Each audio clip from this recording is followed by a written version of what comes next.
नमस्ते अस्तु भगवन् विश्वेश्वराय महादेवाय त्र्यम्बकाय त्रिपुरान्तकाय त्रिराग्निकालाय कालाग्निरुद्राय नीलकण्ठाय मृत्युञ्जयाय सर्वेश्वराय सदाशिवाय श्रीमन्महादेवाय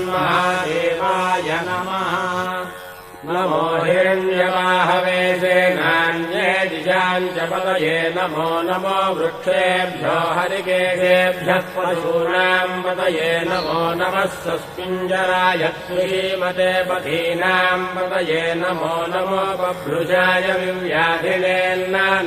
पतये नमो नमो हरिकेशाय पवीतिने पुष्टानाम् पतये नमो नमो भवस्येत्यैकदाम् पतये नमो नमो रुद्राय कामिने क्षेत्राणाम् पतये नमो नमः सूताय हन्त्याय वनानाम् पतये नमो